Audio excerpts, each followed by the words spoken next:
할렐루야. 네. 우리 이국진 목사님 제가 미국에 있을 때에 목회하실 때 또 신학교에서 뵐 때 참 존경하고 같이 많은 말씀을 나누고 배움도 얻고 참 감사할 일이 참 많던 분이십니다. 함께 운동도 하고 토론도 뭐 제가 그때는 아주 지식도 일천하고 부족할 때인데 잘 받아주셔서 또 선후배라고 인정해 주시고 하셔서 참 감사한 것 같습니다. 귀한 교회에 섬기는 그 모든 과정 가운데 목사님을 통해서 또 목사님은 성도님들을 통해서 주님의 귀한 은혜가 서로 주고받는 풍성한 그런 관계들이 계속 이어지기를 간절히 먼저 축복하고 시작하도록 하겠습니다. 네. 룻기서를 우리가 함께 읽었습니다. 룻기서가 시작되는 1절에서 6절까지의 말씀을 읽었습니다. 그 말씀에 나온 것처럼 룻기의 이야기는 사사시대 베들레헴에 살고 있던 이스라엘의 한 가족의 이야기로 시작되고 있고 그 가족에 대한 이야기입니다. 그들은 엘리멜렉이라는 한 가장과 그의 아내 나오미 그리고 그들의 두 아들 말론과 기돈이었습니다. 그리고 후에 모압 땅으로 가서 그곳에서 두 며느리를 얻게 되죠. 오르바와 룻이라는 며느리를 얻게 됩니다. 엘리멜렉이라는 이름은요, 한번 따라해 보시겠어요? 나의 하나님은 왕이시다. 네, 이런 의미를 가진 이름입니다. 엘리멜렉. 또 혹은 또 한 번 더 따라해 보죠. 하나님은 나를 다스리는 왕이시다. 네, 그런 의미를 가지고 있는 이름입니다. 정말로 좋은 이름입니다. 엘리멜렉. 하나님은 나의 왕이십니다. 결국 나는 그의 백성입니다. 그런 뜻입니다. 이 이름 안에 하나님과 자기 자신 간의 그 사이에 있는 언약적인 관계를 이미 설명하고 있는 것이죠. 하나님은 나의 하나님이 되셨고 나는 그의 백성이다. 라는 그 아무도 깰 수 없는 언약의 관계를 이미 내포하고 있는 이름입니다. 그의 아내 나오미라는 이름은 나오미, 나의 기쁨이라는 뜻을 하고 있습니다. 나의 기쁨. 여러분 이 두 이름을 한번 합쳐 보십시오. 어떤 의미가 되겠습니까? 하나님의 백성으로 살아가고 있는 이 한 남자의 아내가 되어서 두 아들의 언약의 아들을 낳고 하나님께서 사랑하시는 가족을 이루고 살아가기에 나는 정말로 행복합니다. 라는 문장을 우리가 만들 수 있겠죠. 너무나도 아름다운 가족입니다. 너무나도 행복한 가족이었습니다. 조금 더 신학적으로 말하자면 언약 공동체, 또 그 언약 공동체 안에 충만하게 임하시는 하나님의 기쁨, 하나님으로부터 그 공동체의 중심에 마구마구 쏟아부어지는 그 기쁨에 대해서 말하고 있는 것입니다. 그런데 이 룻기의 성경은 그 행복한 이야기가 계속되지 않았다고 말하고 있습니다. 이들이 누리던 그 언약 안에 하나님과 그의 백성 그리고 그 백성들 안에 있는 정말 작은 단위 한 가족, 그들에게 부어지는 하나님의 그 사랑이, 그 아름다운 관계가 어딘가 문제가 생겼다는 사실을 우리에게 룻기의 초두에부터 말씀해주고 있습니다. 당시 이스라엘을 다스리던 사사들의 신실하지 못함, 그들의 죄, 그들의 폭정으로 인해서 이스라엘에 물질적이고 영적인 기근이 찾아왔다는 사실부터 미리 우리에게 말씀해주고 있어요. 첫째 1장 1절에 이렇게 말하고 있죠. 사사들이 치리하던 때에, 사사들이 다스리던 그때에 그 땅에 흉년이 드니라. 그 땅에 흉년이 드니라. 이 흉년이라는 것은 사실은 물론 당연히 물질적인 흉년이죠. 비가 오지 않고 잘 경작이 되지 않고 또 착취를 워낙 당하다 보니까 제대로 농사를 지을 수도 없고 그래서 제대로 먹을 것을 갖지 못하게 되었다. 그 땅을 근거로 하여서 더 이상 행복하게 살 수 없게 되었다. 그렇게 말하고 있는 것입니다. 사사들이 다스리던 그때에 혹은 사사들이 다스리고 있었기 때문에 그렇게 말하고 있는 것입니다. 그래서 이스라엘이라는 커다란 언약 공동체에 뭔가 삐걱삐걱 문제가 생기기 시작하고 그 공동체 가운데서 그 공동체를 이루고 있는 그 최소 단위의 세포라고 할 수 있는 가정들에 마저도 문제가 생기기 시작했다. 그래서 한 사회에 리더십의 붕괴가 일어나고 리더십이 하나님의 말씀으로 그 공동체를 잘 다스리지 못하니까 결국은 그 공동체 안에 있는 작은 단위의 공동체들의 그 영향들이 미치고 결국은 그 땅마저 문제가 생기고 그 땅을 근거로 그 가족들이 살지 못하게 되었다라는 것을 고발하면서 룻기의 말씀을 시작하고 있습니다. 저는 이 사사들이 치리하던 때에 그 땅에 흉년이 드니라라는 말이 그래서 단순히 물리적인 흉년을 말해주는 것이 아니라 혹은 시간적인 배경, 이게 그 일이 일어난 것이 사사들의 때였습니다라는 그냥 시간적인 메시지만을 주는 것이 아니라 이제 앞으로 엘리멜렉과 나오미 부부와 그들의 두 아들 기론과 말륜이 어떤 어려움을 겪게 될 것인지를 미리 말해주고 있는, 그리고 그 어려움들의 1차적이고 외적인 가장 큰 이유가 바로 사사들의 잘못된 다스림에 있었다, 그렇게 말하고 있다고 생각합니다. 어떤 사람들은 뭘 그렇게 복잡하게 생각하냐고, 그냥 사사들이 다스리던 때에 일어났던 일이라는 그냥 그런 기록일 뿐이라고 말하지만, 저는 이 룻기의 내용을 쭉 읽어가면서 이 내용은 바로 그 핵심적인 문제가 처음에 우선적으로 사사들의 잘못된 다스림에 있었다라는 사실을 고발한다고 생각하고 있어요. 그 이유를 한번 제가 말씀드리겠습니다. 앞서서 이미 룻기의 첫 문장이 사사들이 치리하던 때에로 시작한다고 말씀을 드렸죠. 이 말대로라면 우리말 성경에서 룻기가 사사기 뒤에 나오는 게 너무 자연스럽습니다. 그렇죠? 여러분 룻기 성경을 지금 가지고 계시죠? 보세요. 그 앞에 마지막 장이 무엇입니까? 사사기 21장입니다.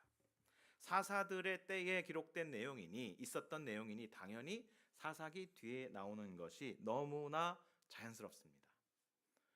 그런데 이 사사기 뒤에 룻기가 있는 것은 원래 히브리어 이스라엘 말로 쓰여진 성경책, 히브리어 성경책에는 이 룻기가 사사기 뒤에 있지 않습니다. 어디 있냐면 저 뒤에 가서 잠언 바로 뒤에 있습니다. 룻기가 이스라엘 말 히브리어로 쓰여진 성경에는 저 후대에 가서 그 잠언 바로 뒤에 있습니다. 왜 그런가?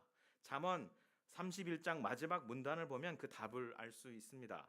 잠언 31장 10절에서 31절 그 마지막 문단이에요. 잠언이 끝나는 마지막 문단에 무엇에 대해서 말하냐면 현숙한 여인에 대해서 말하고 있습니다. 지혜로운 여인, 지혜로운 아내에 대해서 말하고 있습니다. 근데 룻기 3장 11절에도 보면 보아스가 룻을 향해서 너는 현숙한 여인이다라고 칭찬을 하고 있는 것을 볼 수 있습니다. 우리 한번 어느 분이 좀 찾아서 읽어주셨으면 좋겠어요. 잠언 31장 10절 말씀을 어느 분이 한번 좀 크게 좀 찾아서 읽어줄 수 있습니까?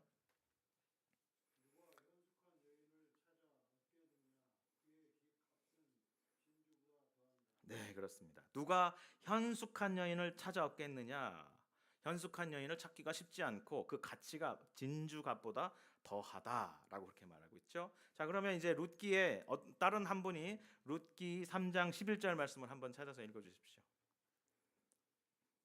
룻기 3장 11절 말씀. 그리고 이제 내 딸아 두려워하지 말라. 내가 내 말대로 내게 다 행하리라. 내가 현숙한 여자인 줄 나의 성읍 백성이 다 아느니라. 네. 내가 현숙한 여자인 줄을 나의 성읍 백성이 다 아느니라. 우리말 성경의 표현이 같지요. 히브리어 성경에도 거의 같습니다. 문법적으로 형태만 조금 다를 뿐 현숙한 여인이라는 표현을 하고 있습니다. 그래서 말하자면 고대 이스라엘 사람들, 팔레스타인 지역에서 살고 있는 이스라엘 말인 히브리어를 사용하는 사람들은 이 룻이 바로 이 잠언에서 말하는 현숙하고 지혜롭고 능력 있는 아내의 모범이다, 그렇게 생각했던 것입니다.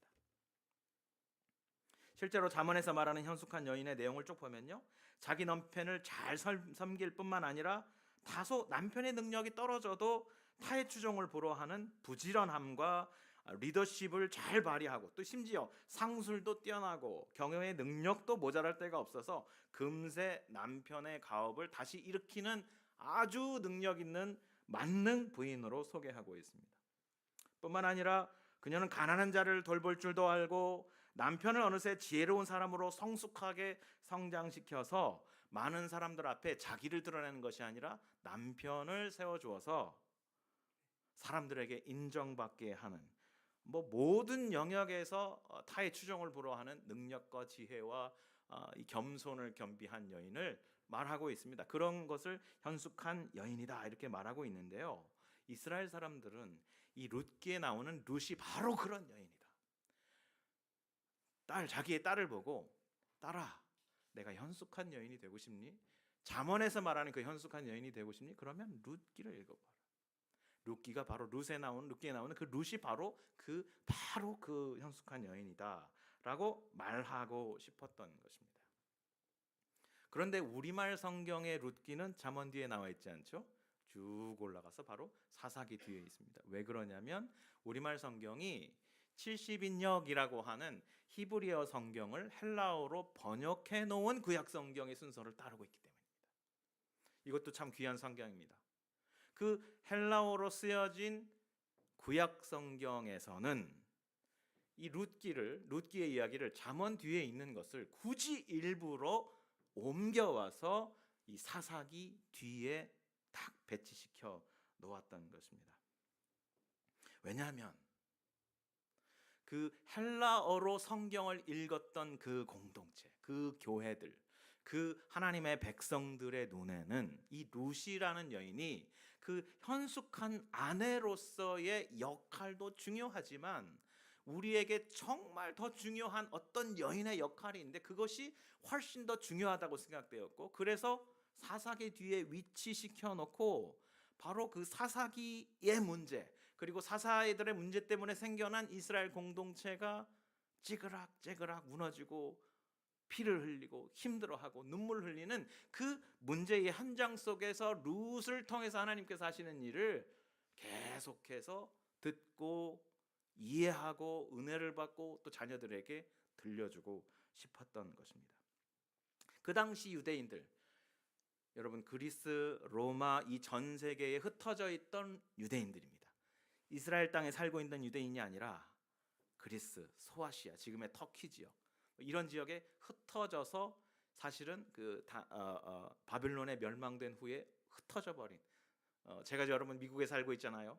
그 디아스포라 한인이라고 흔히들 부르는데 그것처럼 이민자의 삶을 살아가고 있는 유대인의 삶을 사는 그 사람들이 그 당시 그들이 썼던 언어, 그들의 자녀들이 썼던 언어, 그 언어로 기록된 성경에서 룻기를 앞으로 가져와서 룻기를 읽을 때 그들이 가지고 있는 가장 힘겹고 어려운 문제 속에서 하나님이 어떤 말씀을 우리에게 들려주시는가, 룻의 삶을 어떻게 우리에게 비추어 주시는가, 그 이야기를 듣고 싶었던 것입니다.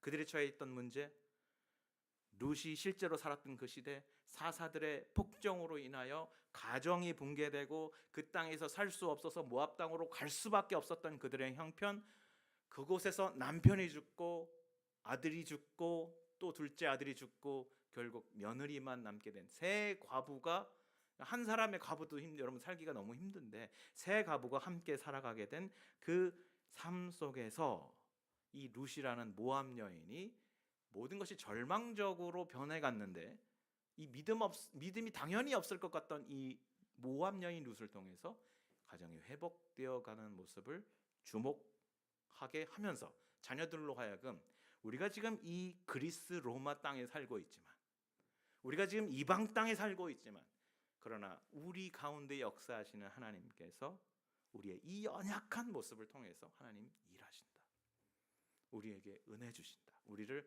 회복시키신다, 그 이야기를 해주고 싶은 것이었습니다. 그래서 딸들에게 룻은 이방인이었지만 하나님께서 그녀를 부르셔서 자기 백성을 삼으셨단다, 그 은혜로 인해서 통치자들의 죄와 폭정으로 인해 우리가 지금 처해 있는 이 어려운 상황 속에서 하나님은 그 룻의 이야기를 우리로 하여금 주목하게 하길 원하신단다. 심지어 하나님께서는 이 여인의 자손들 중에 우리의 성군이라는 다윗의 왕도 보내주시고 그의 자손들 중에 나중에 기독교 공동체는 우리의 주님이신 예수 그리스도를 보내주셨다라는 사실을 읽어내는 것이었죠. 왜 그러냐면 하나님이 우리가 온 세상이 흩어졌으나 그런 우리를 여전히 주목하고 계시기 때문이다. 이 메시지를 읽어내고 싶었던 것이고, 그 메시지를 읽을 때마다 마음에 감동이 오고 은혜가 찾아왔던 것입니다. 사사기의 문제, 그 문제로 인하여 생겨난 이 룻기의 문제, 엘리멜렉의 가족의 문제, 그 문제를 처음부터 우리에게 지적하고 있는 것이죠. 그러면 여러분, 사사기의 문제 무엇입니까? 사사기 21장 25절을 보시면 됩니다. 룻기 바로 앞에 있는 사사기의 마지막 절, 이렇게 말하고 있어요. 그때에 이스라엘에 왕이 없으므로 사람이 각기 자기의 소견에 옳은 대로 행하였더라. 그때에 이스라엘에 왕이 없으므로 사람이 각기 자기의 소견에 옳은 대로 행하였더라. 두 가지 사실을 지적하고 있죠. 첫 번째는 이스라엘에 왕이 없었다고 말합니다. 당시 하나님의 말씀대로, 언약대로 이스라엘 백성을 다스리는 왕이 없었다는 얘기예요. 다스리는 사람이 아예 없었다는 이야기는 아니죠. 사사들이 계속 있었으니까요. 그러나 하나님의 말씀대로 이스라엘 백성을 다스리는 왕이 없었다. 둘째는 사람들이 하나님의 언약의 율법의 다스림을 받지 못하니까, 하나님의 말씀으로 다스리지 않고 다스림을 받지 못하니 결국은 그들의 머리로 판단하고 그들의 생각으로 판단하고 그들의 경험으로 판단하여 이것이 옳고 이것이 합리적이고 이것이 좋은 거야라고 하는 자신들의 판단으로 모든 일을 판단하고 결정하고 행동에 옮겼다는 사실을 말하고 있습니다. 여러분, 사사들이 처음 등장할 때를 보면요, 예의 없이 모두 하나님의 말씀대로 그 백성을 잘 다스립니다. 우상을 제거하고 그들을 착취하던 이방 민족과 하나님의 말씀에 의지해서 싸우고, 그래서 백성들에게 자유를 줍니다. 그러나 또 예외 없이 어느 정도 시간이 지나면 항상 하나님의 그 약속을 어기고 자신의 유익과 권력욕으로 이스라엘 백성을 또 죄 가운데 빠지게 하고 범죄하게 하고 심지어 다시 우상 숭배로 돌아가게 하는 모습을 보게 되고요.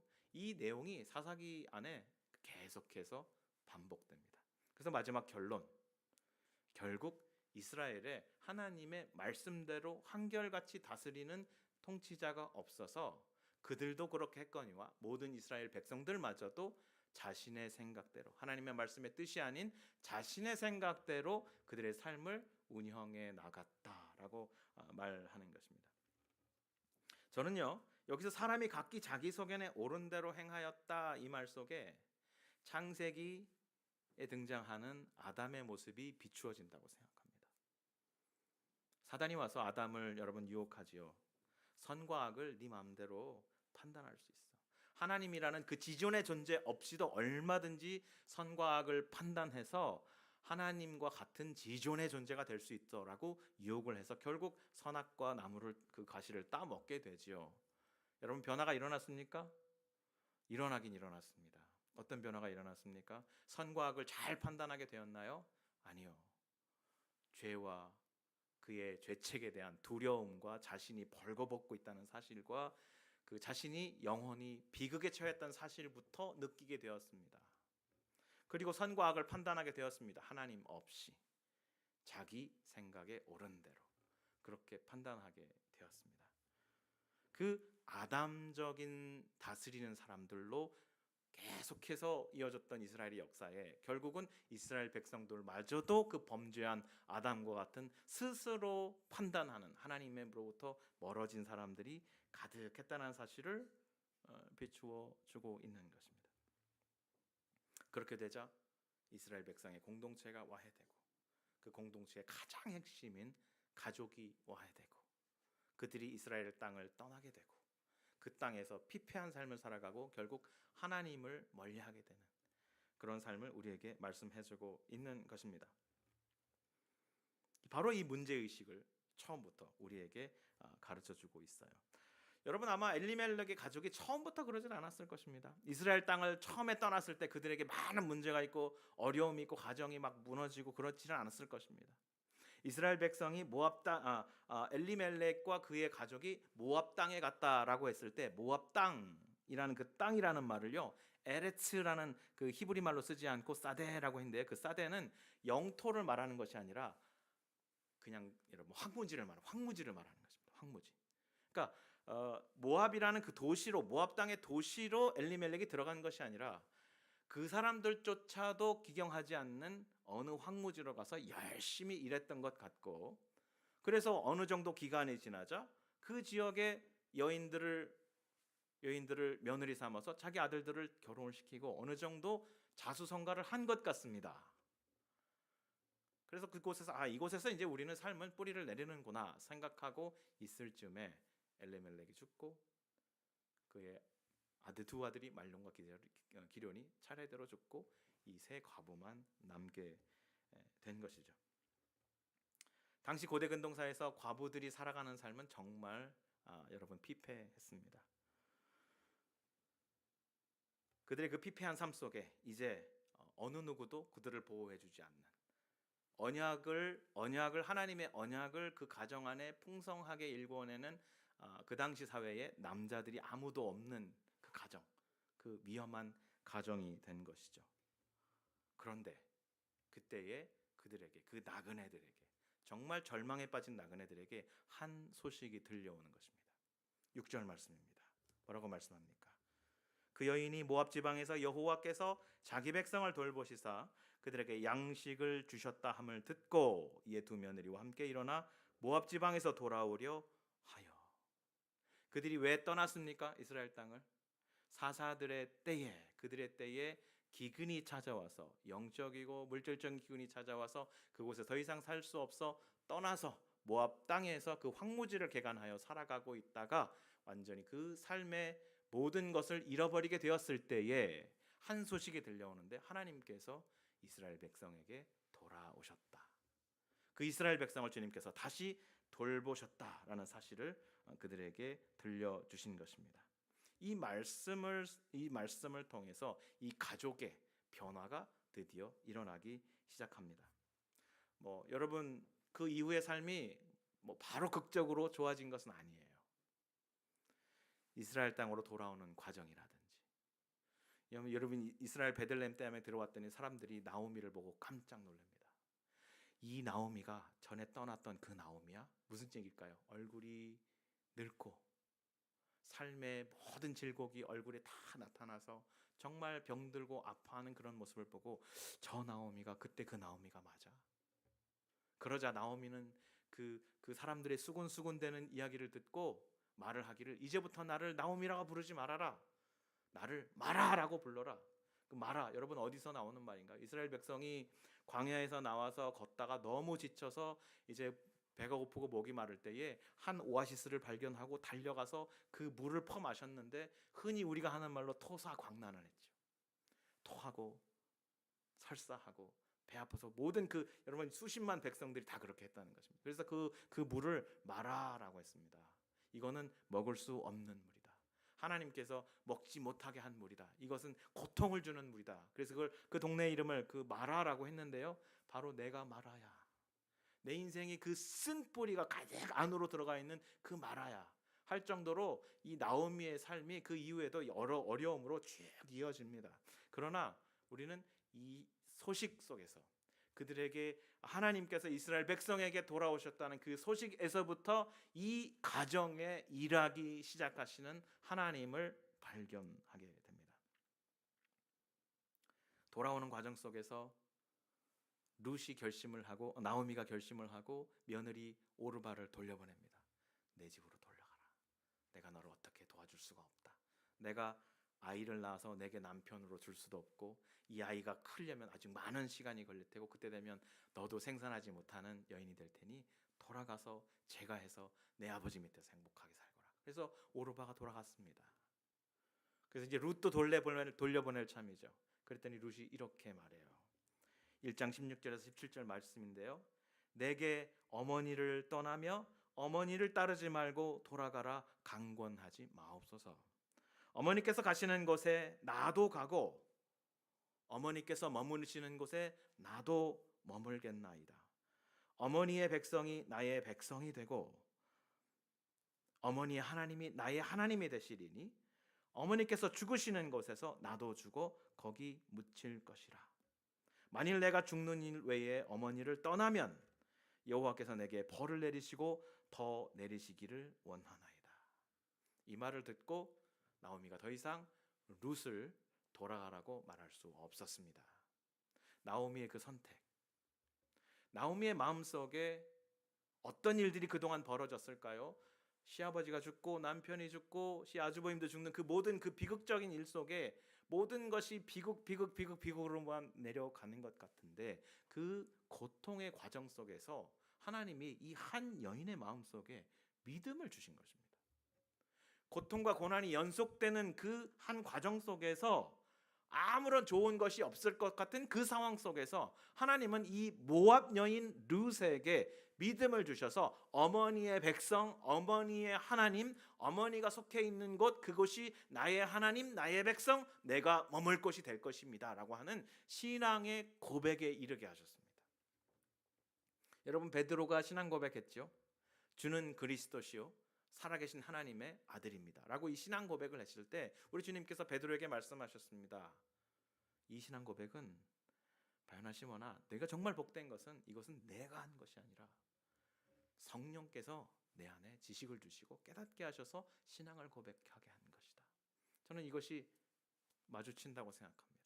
하나님이 이 룻이라는 여인, 모압 여인을, 이방 여인을 택하셔서 어떤 이유에서 어떤 과정 속에서 그 마음의 변화가 일어났는지 알 수 없지만 하나님께서 그 비극이 연속적으로 일어나는 그 과정 속에서 하나님은 이 여인의 믿음이 성장해가는 알 수 없는 자신의 하나님의 일을 하고 계셨다는 것을 우리에게 말씀해주고 있어요. 사랑하는 성도 여러분, 하나님께서 이스라엘 백성에게 드디어 돌아오셨다라는 그 소식으로부터 시작해서 나오미와 룻이 돌아오는 과정 속에 또 그들이 이스라엘 백성의 베들레헴 땅에 안착을 하고 그곳에서 일어나는 많은 일들 가운데 하나님은 이미 그 고난 속에서 일을 하기 시작하신 것처럼 이스라엘 백성에게 돌아오시고 나오미의 가정에게도 돌아오신 것처럼 주님은 우리에게도 돌아오셨습니다. 그 돌아오심은 절대 떠나지 않는 영원한 돌아오심입니다. 그 돌아오심의 마지막 확정 도장을 찍은 것이 바로 그리스도께서 우리에게 오신 사건이었습니다. 그리스도께서 우리 이 땅에 오셔서 우리 가운데 함께 계시다가 죽으시고 부활하신 그 사건을 빌립보서 말씀은요 이렇게 말합니다. 누가 빌립보서 2장 6절 7절 말씀을 좀 읽어주시겠습니까? 빌립보서 2장 6절과 7절 8절까지 말씀을 좀 읽어주시면 좋겠습니다.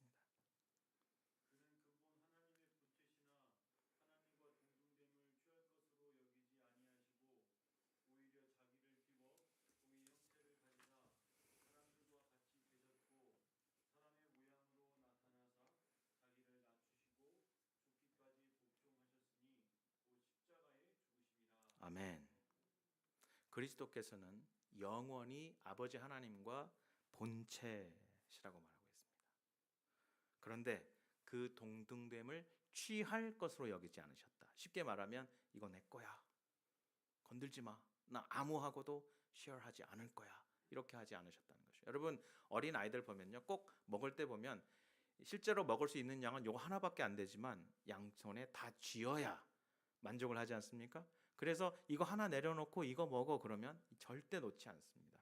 그 욕심을 부리지 않고 주님께서는 당연히 주님의 영광인데 아버지와 함께 있고 영원토록 우리를 하나님의 창조하신 분의 그 권세와 영광 안에 계신 것이 당연한 권리인데 그것을 혼자 독식할 것으로 여기지 않으시고 하나님의 형상, 지금은 죄를 범하여 하나님과 떨어져 있고 하나님을 대적하고 있고 하나님과 멀어져 있는 우리를 생각하시며 이것을 이 하나님의 형상된 나의 백성, 나의 피조물, 나의 형상들과 함께 하기를 원한다는 마음으로 그 뜻을 가지고 있는 아버지의 뜻을 그대로 순종해서 어떻게까지 복종을 하셨느냐, 이 땅에 종의 형체인 우리와 똑같은 사람의 모습으로 사람으로 오셔서 우리의 모든 죄를 짊어지고 대속의 죽음을 죽기까지 죽으셨다.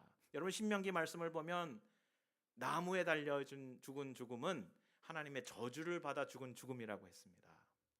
그래서 누군가를 너희가 정죄하여 나무에 달려 죽으면 그 저주받은 피가 떨어져서 땅을 더럽게 하기 전에 빨리 내려서 그날 밤이 지나기 전에 장사하라, 그렇게 말했습니다.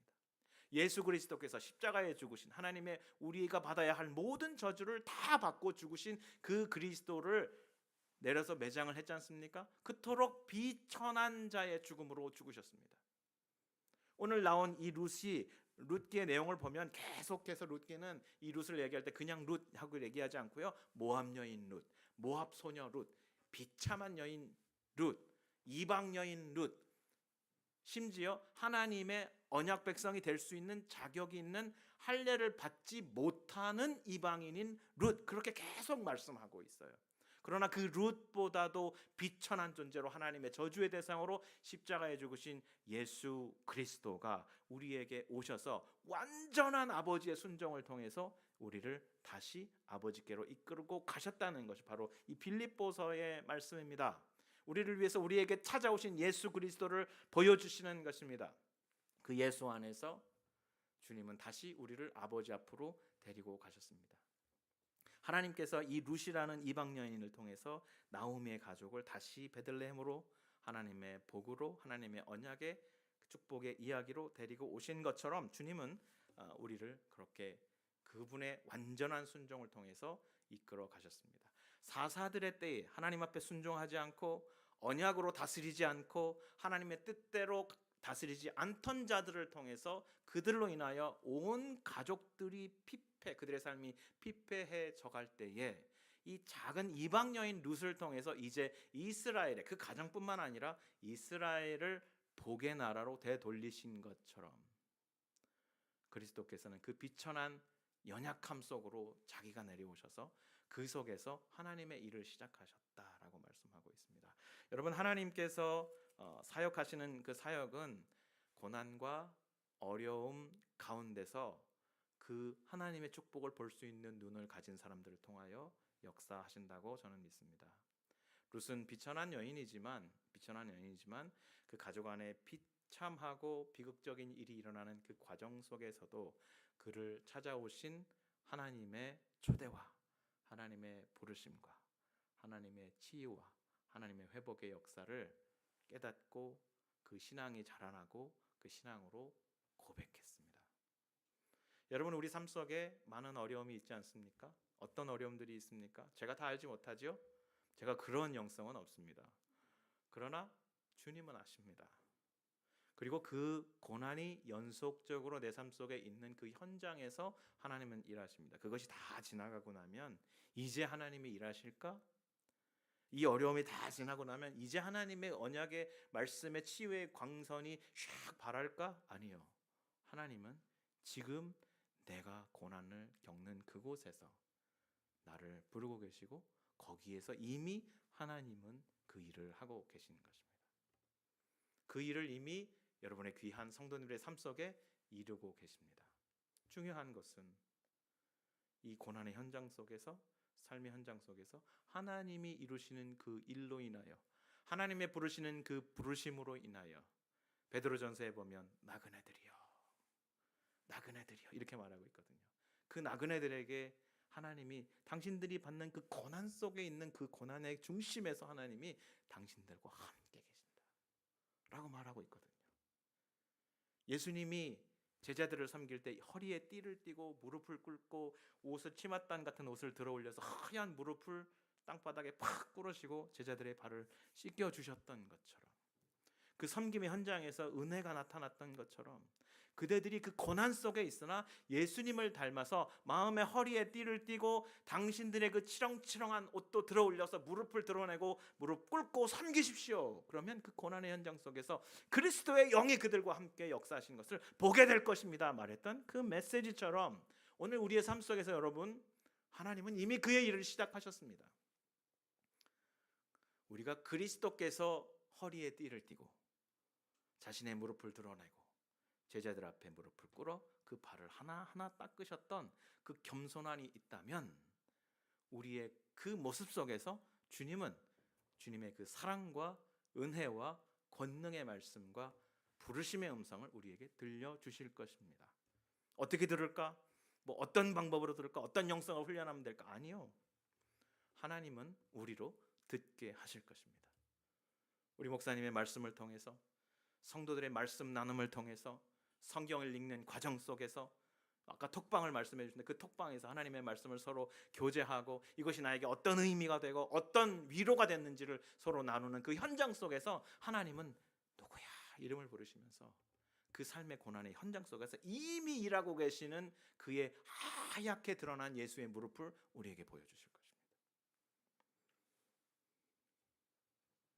그는 이미 우리에게 회복의 역사를 시작하셨습니다.